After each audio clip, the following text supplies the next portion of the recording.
Well, maybe it'd be a good time to pitch the charity or something then.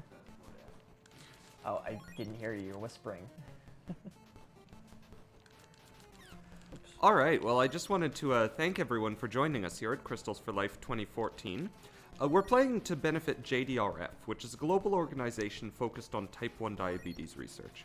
They have over 100 locations worldwide, and they're the largest charitable supporter of type 1 diabetes research in the world. JDRF is strongly involved in the community, and they're largely driven by grassroots volunteer efforts like our marathon here. So every dollar you can give goes to supporting a great cause and is greatly appreciated. Thank you very much to all our supporters and to all the donors, and don't forget to get those, oh my, now official, I didn't do this, donations in on the Crystalis or Crystalis bidding war. Do I have to ask somebody to pause the timer so I can get on my laptop and fix that? No. Oops, how did I get poisoned? There's more cabbages in this cave. I forgot to turn off the stupid flute. There's more cabbages in this cave, but it's faster just to kill those two and then respawn them. I think mostly just because the others that are deeper into the cave can move around and. Under ideal conditions, it doesn't matter, but this is just way more reliable, I find.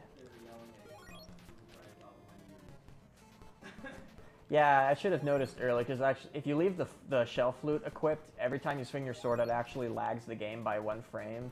And I felt like something was wrong, but it took me way too long to realize that the reason something was wrong is because I left the stupid flute equipped. Is that because the game is deciding if it wants to summon the dolphin and then deciding you already have it, or something like that? Yeah. I should have realized sooner that I still had the damn thing equipped, but whatever.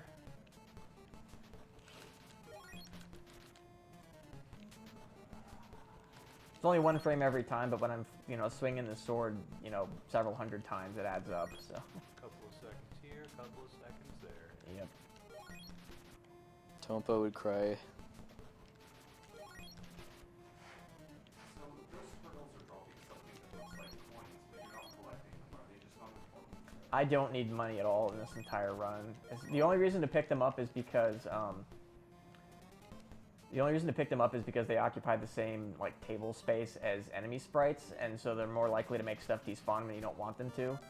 Okay, so here's a trick I hope I get on the first try. If I hit the rabbit boots the same frame that I get off the dolphin, I basically get a cheap flight spell. Yeah. So getting that second try is actually really good. This gets a huge chunk of the game that I'll have to actually come back to later since it's 100%, but it's still faster to come back to it later with, more spells and more power-ups. Yeah, you'll notice his MP is going down too, even though he used the rabbit boots, which are free normally. And that's because the way the rabbit boots are programmed in this game is that it activates the flight spell that you don't get until considerably later, just for 1 frame.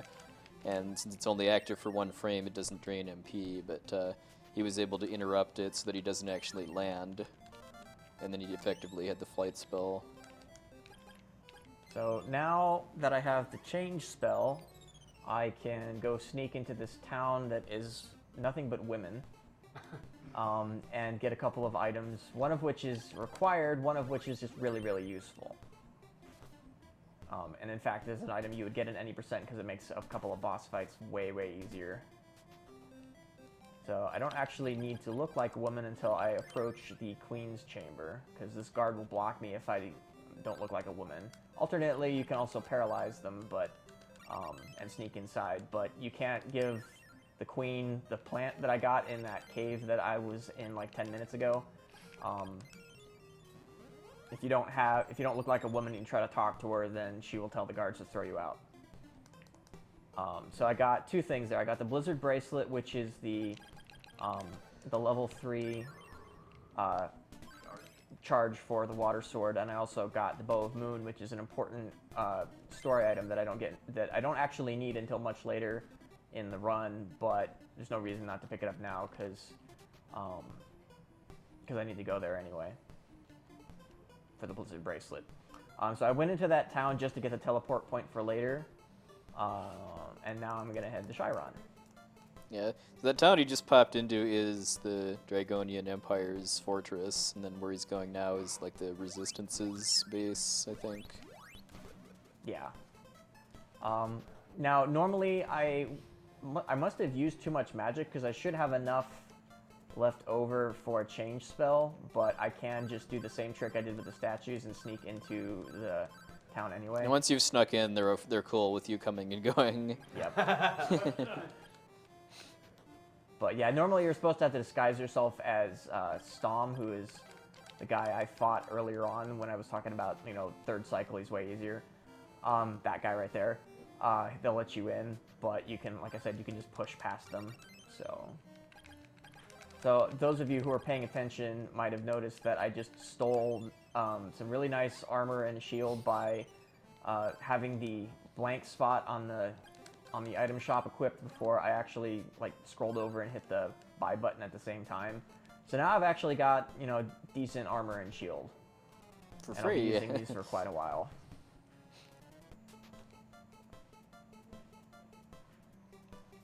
After we get the Sword of Chonkor, you're gonna go back and repay that shopkeeper for the armor you stole, right? I never used the End and Swan. What does he mean I forgot to?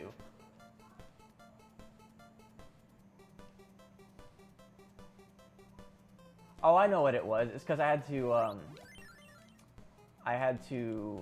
went to the inn. Okay. Just tiny little details, like different inn trips at different times were enough to throw off my magic total.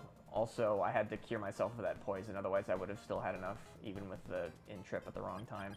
So it's like little preferences in the route, just as an example, Dark talks about killing those 6 enemies where you only kill 2 and go in and out.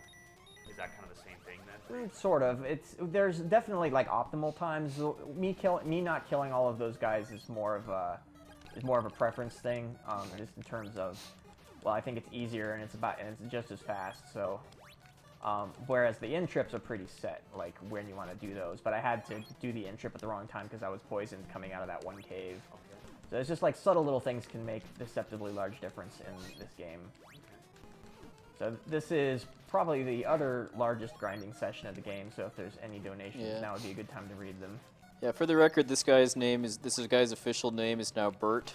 Yes. When UA and Dragon Dark were working on this for their race at SGDQ last year, I think meaning UA and I decided that since this guy is very important to the speed run and to the storyline of the game, he needs to have a name instead of just random Dragonian mage. Yep. So, Bert.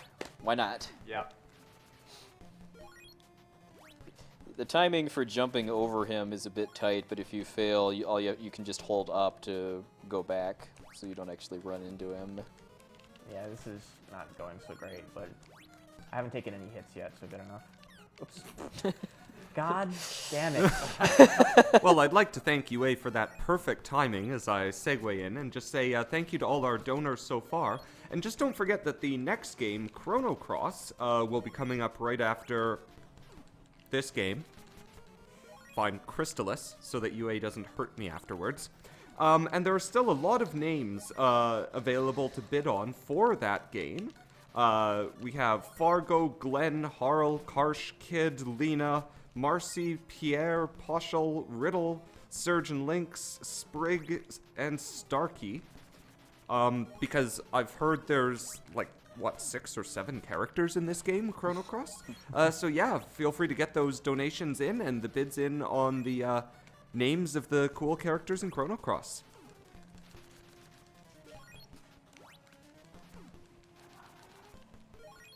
So I've got to... right now, the current optimal grinding stop point for this guy is at 16,000 experience. And there's a bit of randomness to the next part, because depending on what enemies get in my way and when enemies present themselves as being actually vulnerable, I'll need to kill varying numbers of enemies in the sections immediately following this. So it's a bit up to luck, but there's backup plans in case something goes wrong. So, and something will always go wrong in this run. It's inevitable. There's just way too many random factors for you to ever get a perfect run. Yeah, one perk of Bert grinding too is that the music doesn't change every time he zones in and out too. Yep. Like the cabbages. Okay, so one more. It's actually kind of a little hard for me to hear the TV right now, so it's a little hard for me to tell that I'm actually hitting him or not. So what I want some of these puddles to pop up. Okay, that worked out pretty well. I can't remember exactly what makes me want to kill that guy or not, so it's easier to just do it. So I think I'm good. Oops. I think I'm good now. I don't think I have to kill any extra enemies or anything on the way to the next area.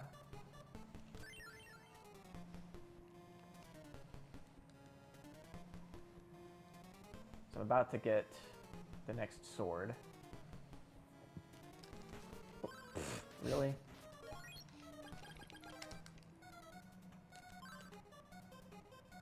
So, I was saying I was hoping I wouldn't have to use the recover spell, but no such luck, I guess.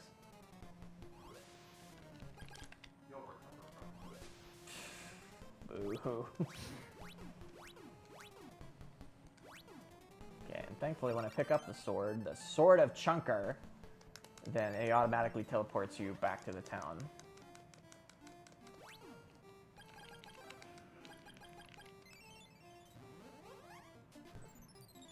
And I can visit this inn, which I don't really need to do, but... Which costs an arm and a leg, too. Yeah, for whatever reason. But, you know, like I said, money is basically a complete non-issue in this game. So now that I have the Sword of Thunder, I can't actually break this wall, but trying to come here sets off an attack on the Rebel Town. That's an important story trigger. So they hit everybody with knockout gas. I don't want to wake them up because I'm not a mean guy. However, I do have to kill this guy up here now. And this is why I picked up the Blizzard Bracelet, because this guy is really annoying to fight without the Blizzard Bracelet. However, there's an annoying bug where sometimes doing the Blizzard Bracelet attack won't actually launch it. It has something to do with sprite counts and timing, and that was actually a pretty good fight. So he gives me the Ball of Thunder, which I already had teleport equipped. So now I can break the metal face walls. However, I need to go pick up the power ring. This is actually something that's strictly slower to do, but the difference is really minor and requires you to basically have a perfect go of Fortress. I think Dragon Dark was saying it's something like 10 seconds under ideal conditions to do this later, but it makes the go of Fortress so much easier that may as well just do it now. Yeah, the Go of Fortress is long. Yeah, and you have refights with all 4 of the Dragonian generals. Well, 4, even though we've only seen 2 of them so far. Yep. Yeah, that was technically the 3rd one. I actually skipped the 2nd one and will be coming back to her later. So I'm going to kill her and then go back and fight her the first time. Because that's how the event triggers work in this game if you mess them up.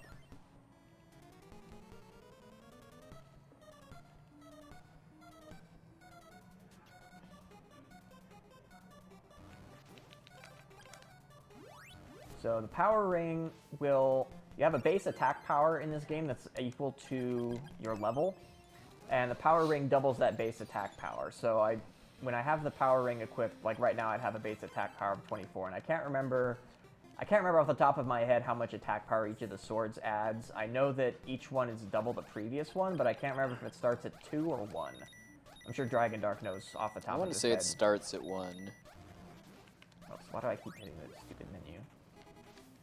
Okay, now I want to use paralysis, because I want to paralyze these guards so I can kill them more easily. So I need to be level 13 before the next boss, or I will not be able to hurt him. But there's enough guards in the way that will not be a problem.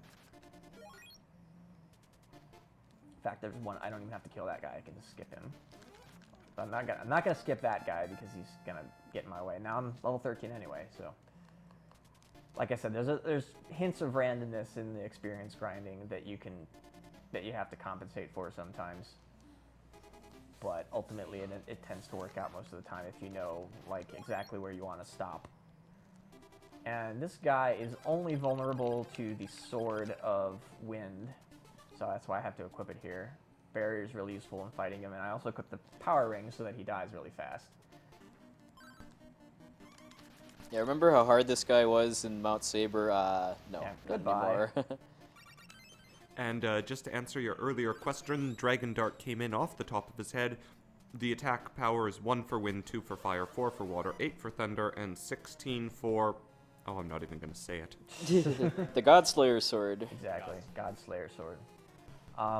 So yeah, so now that means that when I have like the Sword of Wind equipped right now, I'd have an attack power of 27. If I didn't have the power ring equipped, I'd only have an attack power of 14. So it makes a pretty large difference.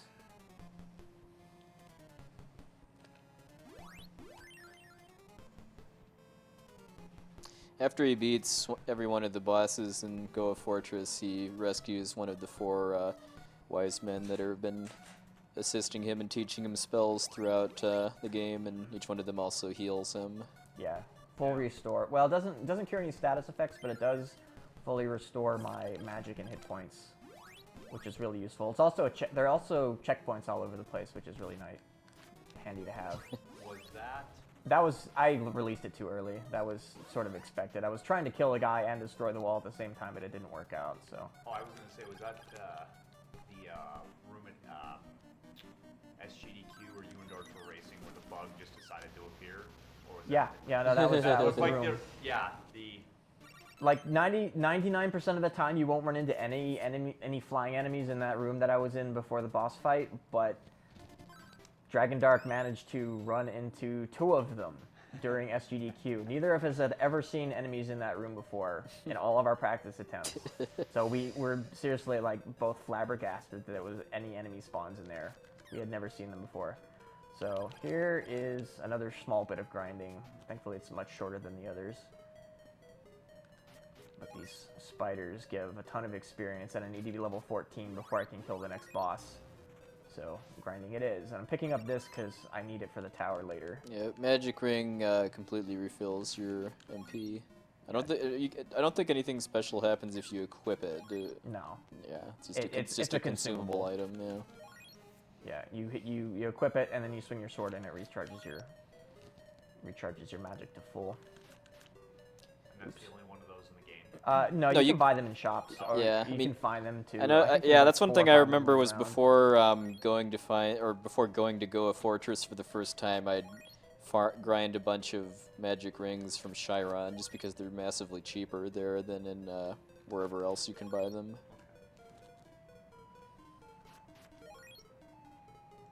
Yeah, I picked up one actually a really long time ago, like right next to the guy who gives you the teleport spell. There's a chest with one in there.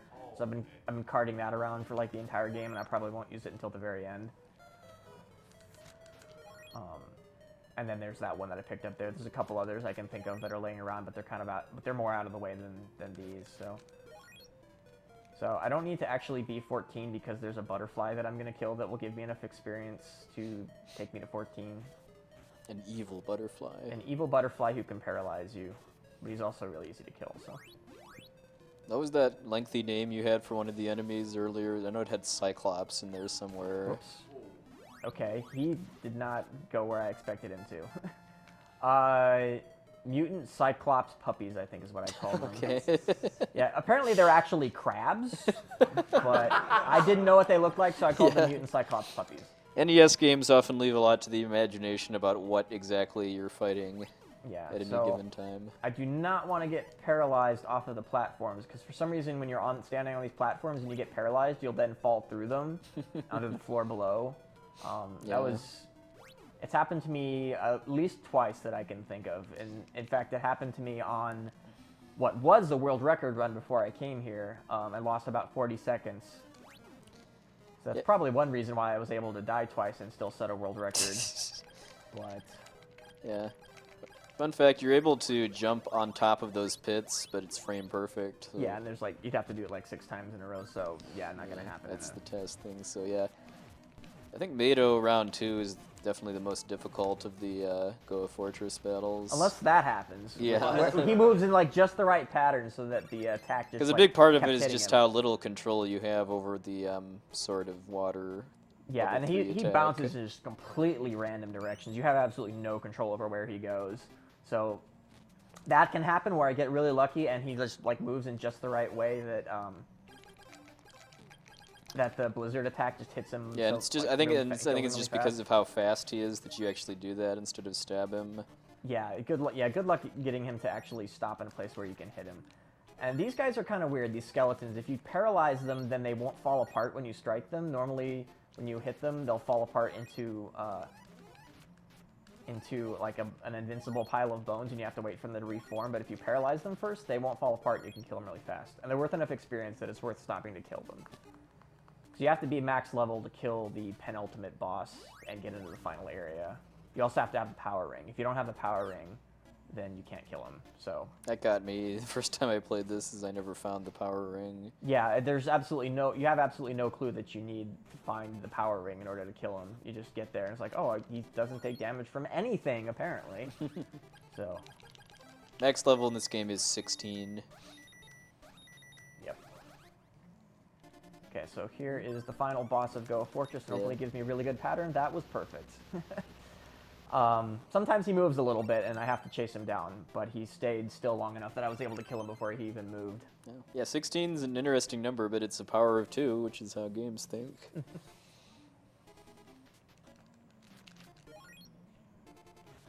Okay, so I need to go rescue Kensu, because he got himself turned into a slime.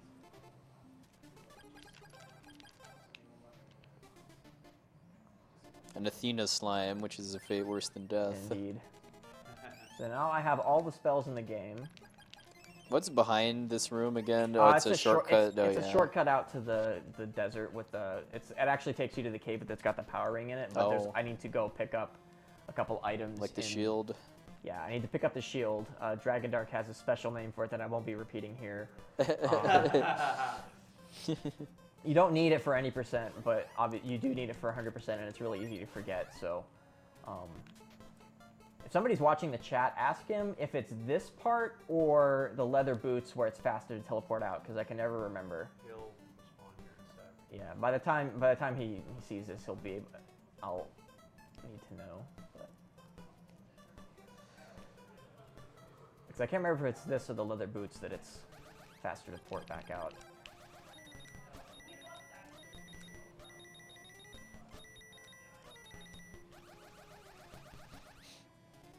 One more Bert kill, maybe? Nope. No Bert. Goodbye, Bert. Never see you again. So you can't get this shield without the flight spell, because you can't get over this river without the flight spell. Did he answer? Okay. All right. Well, hopefully this isn't it, and it's actually the other boots. That's faster to teleport out. So I can never remember. And even if it's not, the difference is like 10 seconds, so it's not a big deal. But the other item I'm going to pick up out of the mountain here is the leather boots that's faster? Okay, walk for Psycho Shield to teleport out the leather boots. Okay, that's what I thought, but I couldn't remember. Anyway, as I was saying, I do need to have the Bow of Sun, which is the other item I'm going to pick up out of the mountain here. It's a required story item, and it's kind of pretty well hidden, actually. It's listed in the instruction manual, but if you don't have the instruction manual, I have absolutely no idea that the item even exists. So it's kind of cool. And you need both the Bow of Sun and Bow of Moon in order to get to the final boss. Yep. Or get to the penultimate boss. Yeah, to get through the penultimate area, you need to have both the Bow of Sun and Bow of Moon.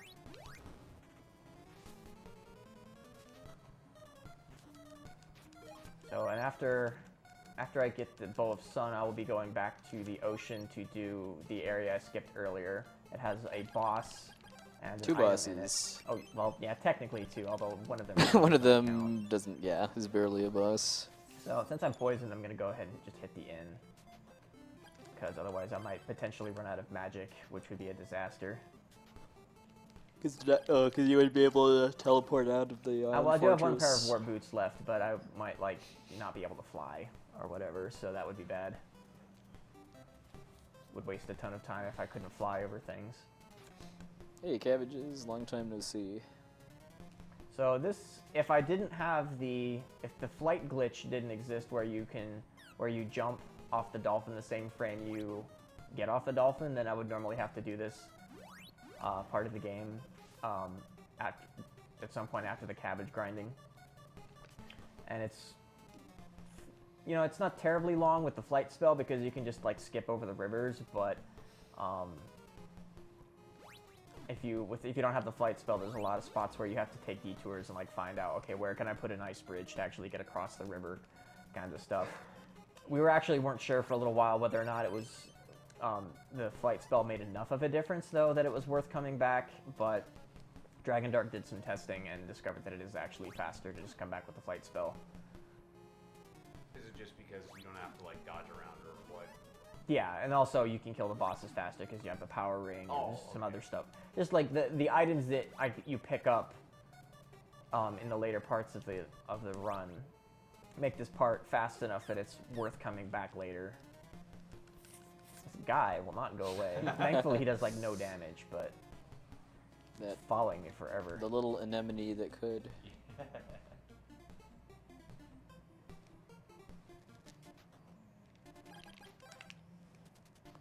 So the Psycho Shield is both the most powerful shield in the game in terms of defense, but it also prevents paralysis and stone attacks from working on you.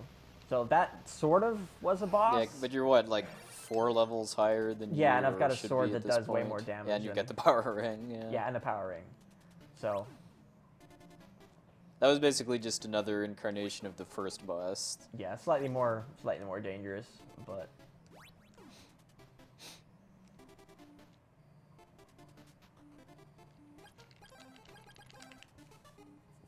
okay, so here you need to actually slash the fake Messiah, or Messiah, I don't know how you pronounce it. Messia is how I always pronounced it. Yeah, so that's when you were supposed to fight that boss the first time. But technically I killed her in Goa Fortress, and yet somehow she's still here. But Clones. Exactly. Still clones. so there's 2 more items I need to pick up before I can go to the final like overworld area of the game. They're pretty easy to get to, but you know, 100% I do need to get them. I feel like I'm forgetting something though. I don't like that feeling. Well, you got the shield. What else is there to forget? I don't know. I'm waiting for DD to say something if you did. Yeah, I'm sure he'll be yelling very soon if I did forget something. I mean, most of the other items he's been getting lately that are skipped in any percent are just defense items that you really don't need. Like the iron necklace doubles your defense against certain types of attacks. The leather boots protect you from damaged floors. Although I never used them as a kid, even knowing what they did, just because the rabbit Oh, it's boots the let warrior you ring. do the I same almost thing. forgot the warrior ring. Okay, I knew I was forgetting something. I was like, there should be another item there, but thankfully I needed to warp back here anyway, so that didn't actually cost me any time. And I remembered before. So this guy's technically dead, the one that I looked like, and I'm talking to his friend, and his friend is giving me an item because he thinks I'm the dead guy. So it's a little creepy, That's how Mr. MV rolls. but I need it for 100%. So what you gonna do? That's exactly what Darsh just said, UA, and he screamed it. So. Okay, good. Yeah. Yeah, it's like, okay, Well played. there's a space missing. I know something's missing here, but I couldn't remember what off the top of my head. But thankfully, it was something that didn't cost me any time to go back for. So the warrior ring lets whenever you just swing your sword normally, you automatically do the the level heck? 1 Oh, charge there it is. attack. I think the only time you'd actually use it is if you ran out of magic during in the tower. Or... Is that the only time you'd actually use the warrior ring? Well, I wouldn't pick it up at all in any percent. Well, I mean, in this run, I mean, would you use it if you ran out of magic in the tower? I guess. So anyway, that's the second time I impersonate a dead guy, get an item. But at least that time I have the good graces to actually tell the person, oh yeah, I'm sorry, your friend's actually dead. Whereas the other time I don't. I just like, okay, cool, item, bye. So I didn't technically have to visit the inn there, but I was way low on magic for some reason. So this is the last grinding part of the game. I want to be, I forget exactly what the ideal number is, because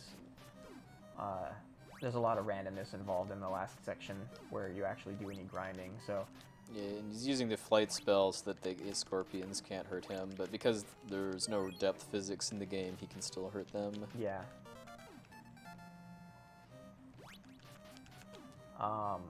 Yeah, these guys do a ton of damage if they hit you, and they can poison you, which is really annoying, so it's much safer to just fly over them and kill them that way. And they give really good experience, so it really doesn't, this grinding session doesn't really take all that long.